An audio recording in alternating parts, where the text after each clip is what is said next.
So some of you guys know I'm in a PhD program. I'm in my third year, studying history of public health, and sometimes I get questions about my life as a PhD student on my blog, so I figured I would just come and start making some vlogs about graduate school and being a grad student, being a graduate student of color, being a young graduate student, being a female graduate student, all of those different things. Today's video, I'm going to be talking about balancing it all. So how I balance being a doctoral student, working and running a blog and a YouTube channel. Ever since my first day of class, I have been either expected to or had to, for my own sanity, work at least 15 hours a week. So I'm going to school taking a full course load. In my first 4 semesters, I took 4 classes a semester, was working 15 hours a week. I was doing YouTube. I wasn't making videos that frequently, but then I launched ClassyKings.com, where I post from 3 to 5 times a week. So if you're wondering how I get all of that done, I have some tips for you. So tip number 1 is to prioritize tasks. So every single day you wake up and there's something to be done. With school, you either have reading to do, or an assignment, a paper, a presentation to prepare for. I'm actually going to do a presentation later today. But there's always something to be done for school, for your job, and for your blog or your social life or anything. And it's really important to prioritize your tasks. So is it more important for you to write the paper that's due tomorrow, or for you to record a new video because your hair looks so bomb, more bomb than it's ever been in your life? There have been many a days where my hair is looking so great and I can't do anything about it, and I can't tell you guys because I have schoolwork to do. So you have to prioritize the different tasks that you have across the different spectrums of your life. Tip number 2 is to have a schedule. I don't abide by this well, but days I do this, my life is a lot better. But it's really important to kind of break down and compartmentalize your different responsibilities on an actual calendar. So for me, what it should be is that I should be doing schoolwork from maybe 9 to 1, and then when I was working my part-time job, I should have been working from like 2 to 7, and then I would come home, eat dinner, and then Classy Kings activities could happen from 8 to 11, 12. Now what happened most of the time is that because I can devote endless hours to hair related things, I would wake up and then be like, oh, well, let me check my Classy Kings email, and then 5 hours later, I've done not a single thing that I was supposed to do for school, and then it's time for work. Making a schedule for all the different things that you're responsible for and sticking to that schedule is essential for being able to balance all your responsibilities. Tip number 3 is to allow yourself to take breaks. When you make that calendar, it might seem like your calendar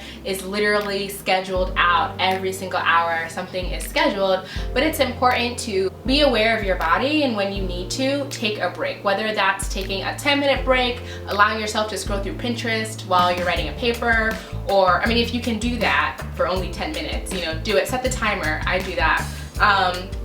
Or whether it's taking longer term breaks, like if you just need to take a week off from school, or a week off from work, or a week off from your blog or some hobby that you have, feel free to do that and allow yourself the freedom. I really think it's freedom to say, hey, I can't do it all right now, so let me back up and just do what I can do. That's really essential.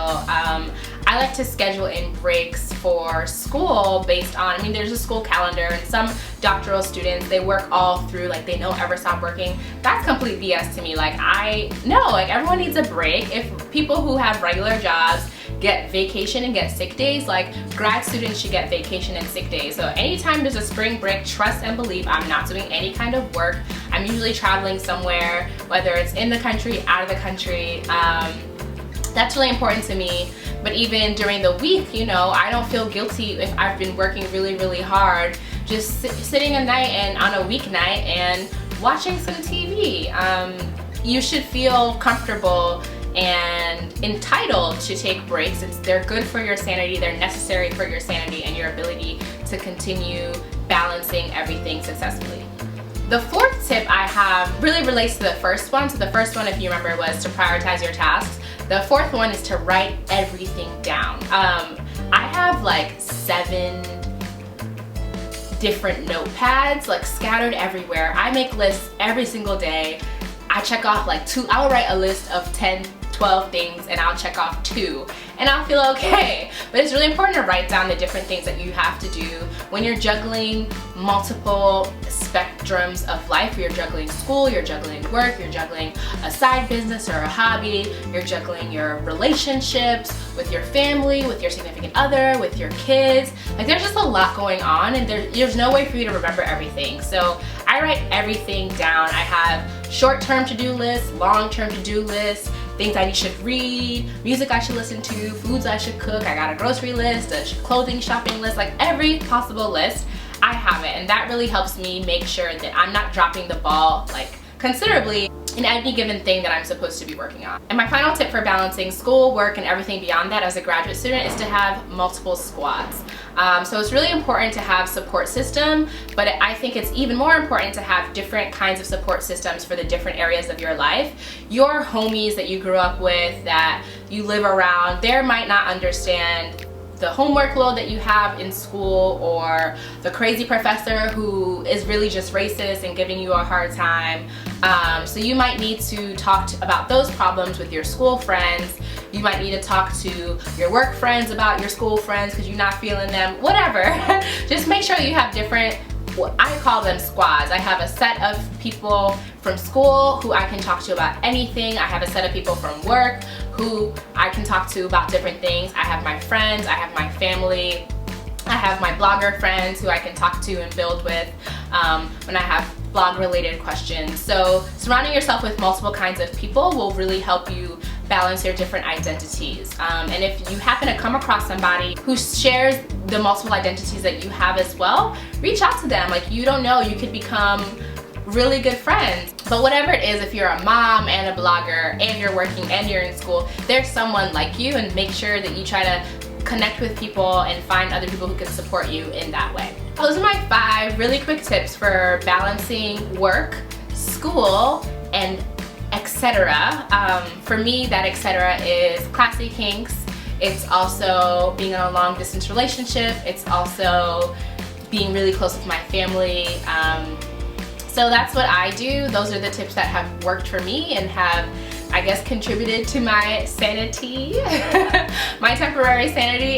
But if you have other questions about how I get through my PhD, or what it means to get a PhD, or how to get a PhD, feel free to let me know below and I will answer them in my next PhD related vlog. Bye!